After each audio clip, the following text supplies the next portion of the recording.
Good evening deer, কেমন আছো তোমরা? বিনিয়োগ পড়াশোনার একটা ভিডিওতে তোমাদের সবাইকে স্বাগত জানাই। তো কালকের মার্কেট অ্যানালিসিস আমরা করব। কালকে হচ্ছে 13 তারিখ, 13 নভেম্বর 2025, বৃহস্পতিবার, ঠিক আছে?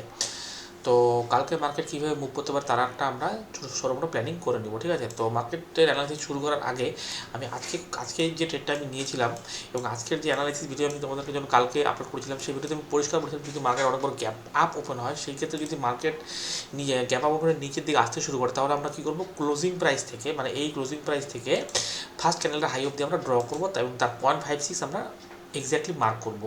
ঠিক তেমনিভাবে আমরা 0.56 মার্ক করেছিলাম এবং দেখো তোমরা মার্কেট কী করে দ্বিতীয় ক্যান্ডেলটা 0.56-এ সাপোর্ট নেয়। দ্বিতীয় ক্যান্ডেল যখন হাইটা ব্রেক করে তখন আমি এখানে একটা কল সাইড এন্ট্রি করেছিলাম এবং আমাকে টার্গেট 50% টার্গেট দেখানোর পরে মার্কেট রিভার্স হয়ে আমার এসএলটাকে উড়িয়ে দেয়। তো সেখানে আমি এক্সিট করে যাই এবং এসএলটা আমার হিট হয়ে যায় এবং তারপরে কী করে মার্কেট আস্তে আস্তে যখন উঠতে থাকে তখন এখানে আমি একটা পুট নিয়েছিলাম এবং পুট নিয়ে মার্কেট যখন এই সমস্ত জায়গাতে আসে তখন আমি সেই পুটটাকে এক্সিট করে দিই এবং সেখানে মোটামুটি টার্গেট আমার ফুলফিল আসেনি, মোটামুটি কম টার্গেটে আমি প্রফিটটা বুক করি। কেননা কারণ তুমি যদি এই ক্লোজিং প্রাইস থেকে যদি এই অবধি ধরো, ডে হাই অবধি থেকে যদি ধরো, মানে এই ক্লোজিং প্রাইস থেকে যদি এই অবধি তুমি টানো এফআইবি ড্র করো, সেক্ষেত্রে এটা তো 60% যে ব্রেক ডাউন মার্কেট দেখো এক্স্যাক্টলি 78%-এ সাপোর্ট নিয়ে ওপর দিকে যাচ্ছিল। তো সুতরাং আমি এইখানে পজিশনটা এক্সিট করে দিই এবং তারপরে যখন মার্কেট 78%-এর সাপোর্ট নিয়ে উপর দিকে উঠতে থাকে, যখন নিচের দিকে নামে তারপরে তখন আমি আরেকটা এন্ট্রি করেছিলাম। আমি এতগুলো রেকর্ডিং আমি করিনি কারণ অনেক লম্বা ভিডিও হয়ে যায়, তো আমি এত বড় রেকর্ডিংটা আমি করিনি আর। সুতরাং তারপরে আমরা কী করেছিলাম, এই সুইং থেকে এই অবধি ড্র করেছিলাম এবং এর 0.56-এ মার্কেট সাপোর্ট যখন নিচ্ছিল এই 0.56-এ, তখন আমি এখানে একটা কল সাইডে এন্ট্রি করি এবং আমি মোটামুটি আমি যখন এন্ট্রি করি তখন 11টার দিকে এন্ট্রি করি এবং আমি মোটামুটি এই সমস্ত জায়গাতে এক্সিটই করে দিই। প্রায় 1টার দিকে আমি পজিশনটা এক্সিট করি। এটাতে মোটামুটি আমার মোর দেন 80+ পয়েন্ট আমার ক্যাপচার করি আমি, ঠিক আছে? তো এটাই ছিল আপনার আজকের দিনের জন্য ট্রেড এবং চলো আবার কালকে দেখে নিচ্ছি কালকে মার্কেট কীভাবে মুভ করে। দেখো এক্স্যাক্টলি আমি যেমন বলেছিলাম তেমনই মার্কেট বলেছিল, কিন্তু মার্কেট কি আমার এসএলটাকে উড়িয়ে দেয়। আর এটাও আমি বলেছিলাম যে মার্কেট যদি উপরের দিকেও যায় তাহলে মার্কেট কী করবে, একবারে যাবে না, হয়তো স্টপ লস ক্রিয়েট করে যাবে, কারণ মার্কেটের উপরে তেমন স্টপ লস নেই, ঠিক আছে? তো চলো এবার আমি কালকের জন্য প্ল্যানিংটা আমি করে নিচ্ছি। আমি লেভেল সব ড্র করা আছে, আমি তোমাদেরকে দেখাচ্ছি কোথায় আমরা এন্ট্রি করবো, কোথায় আমাদের স্টপ লস থাকবে, কোথায় কী থাকবে, ঠিক আছে? তো কালকে আমরা কী করতে পারি, কালকে একটা ভালো আজকে মার্কেট একটা ভালো মুভমেন্ট দিল, অনেক গ্যাপ আপ ওপেন হয়ে নিচের দিকে এসে উপরে গিয়ে ফির নিচে চলে আসে, ঠিক আছে? তখন আমরা যদি এই সুইংটা ধরি, এই সুইং থেকে আমি যদি এই হাইটা অবধি ড্র করি বা প্রিভিয়াস ডে আজকের দিনের হাইটা অবধি ড্র করি, সেই ক্ষেত্রে আমাদের 0.56-এর জন্য হচ্ছে এটা। দেখো এক্স্যাক্টলি মার্কেট এই 0.56-এর জন্য এসেই সাপোর্ট নেওয়ার জন্য চেষ্টা করছে, ঠিক আছে?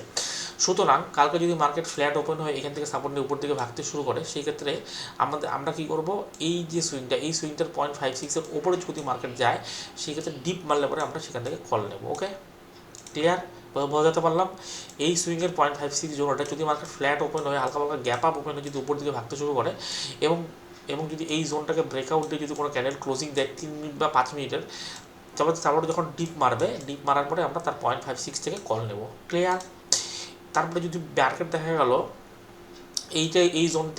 এই জোনেই ওপেন হয়ে নিচের দিকে আসতে শুরু করে, আস্তে আস্তে যদি এই প্রিভিয়াস ডে লোককে ব্রেকডাউন দিয়ে, সেক্ষেত্রে আমরা এন্ট্রি করবো না, আমরা কী করবো, একটা পুল ব্যাকের অপেক্ষা করবো। যদি পুল ব্যাকে আমাদের 0.56-এর রিজেকশন নেয়, সেক্ষেত্রে আমরা সেখান থেকে পুট নেবো। ওকে, আর যদি মার্কেট দেখা গেল গ্যাপ আপ ওপেন হলো, মানে এই সুইংটার ওপরেই ওপেন হয়ে ওপর দিকে ভাগতে শুরু করে, সেই ক্ষেত্রে আমরা তো ওইভাবে এন্ট্রি করতে পারবো না। আমরা কী করবো, ক্লোজিং প্রাইস থেকে এফআইবি ড্র করবো বা প্রথম ক্যান্ডেলটা লো থেকে আমরা এফআইবি ড্র করবো, যদি তার 0.56-এর সাপোর্ট না, সেখান থেকে আমরা কল নেবো, ঠিক আছে? আর যদি অনেক বড় গ্যাপ ডাউন ওপেন হয়, সেই গ্যাপ ডাউন দেখা গেলো এই সমস্ত জায়গাতে ওপেন হলো 300 পয়েন্ট 400 পয়েন্ট, আবার গ্যাপ ডাউন ওপেন হলো, মনে হয় হবে না। যদি গ্যাপ ডাউন ওপেনে ওপর দিকে ভাগতে শুরু করে, সেই ক্ষেত্রে আমরা কী করবো, এই সুইং থেকে প্রথম ক্যান্ডেলটা লো দিয়ে ড্র করবো, তার 0.56-এর যদি রিজেকশন হয় সেটা পুট নেবো, আর যদি 0.56-এর উপরে চলে যায়, সেই ক্ষেত্রে আমরা কল নেবো। তো আমি সবগুলো পসিবিলিটি তোমাদেরকে ফলে দিলাম। এর উপর আমরা বাইং করবো, এর উপর নিচে আমরা সেলিং করবো। ওকে, চলো এবার নিফটিটা দেখে নিই। নিফটিতেও তেমন কিছু অ্যানালাইসিস ভিডিও নেই, সিম্পলই আছে।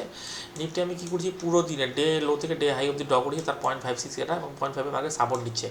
যদি কালকে নিফটি ফ্ল্যাট হালকা গ্যাপ আপ ওপেন হয়ে যদি এই জোনটাকে ব্রেকআউট দিয়ে উপর দিকে যায়, সেক্ষেত্রে পুল ব্যাক মারলে আমরা কী করবো, কল নেবো। আর যদি দেখা গেলো ফ্ল্যাট ওপেনে নিচের দিকে আসতে শুরু করে এবং এই জোনটাকে ব্রেকআউট দিয়ে নিচের দিকে আসে, সেক্ষেত্রে পুল ব্যাক মারলে আমরা পুট নেবো। ওকে, আর যদি নিফটি নিফটি কী করে, আর যদি নিফটি দেখা গেল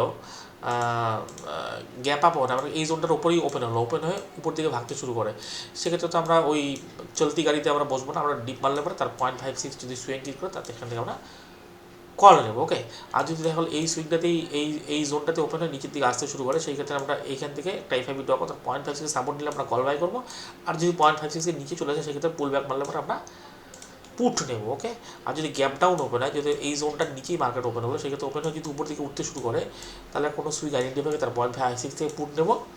আর যদি দেখা গেলো গ্যাপ ডাউন ওপেনে উপর দিকে যেতে শুরু করে এবং এই সুইং থেকে প্রথম একটা লো ড্র করবো, তার 0.56 যদি ওপরে চলে যায় সেক্ষেত্রে আমরা ডিপ মারলে কল নেবো। ওকে, তো এর উপরে আমরা বাইং করবো, এর নিচে আমরা সেলিং করবো। এটা হচ্ছে আমাদের প্ল্যানিং কালকের জন্য ব্যাংক নিফটি আর নিফটিতে। ঠিক আছে, চলো ভিডিওটা যদি ভালো লাগে আমাদের প্লিজ লাইক করে দিও, চ্যানেলটাকে প্লিজ একবার সাবস্ক্রাইব করে দিও।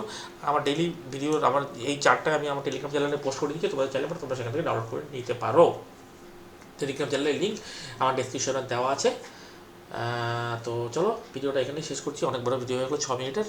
তো প্লিজ আমার চ্যানেলটাকে সাবস্ক্রাইব করে দাও, আর রেগুলার ভিডিও পাওয়ার জন্য আমি আমার চ্যানেলের যে অ্যানালাইসিস আমি রেগুলার ব্যাংক নিফটিতে করি সেগুলো তোমরা দেখার জন্য প্লিজ আমার চ্যানেলটাকে আমার সাবস্ক্রাইব করে দাও। ঠিক আছে, তো চলো ভিডিওটা এখানেই শেষ করছি, দেখা হচ্ছে কালকে আরেকটা ভিডিওতে, ততক্ষণে গুড বাই।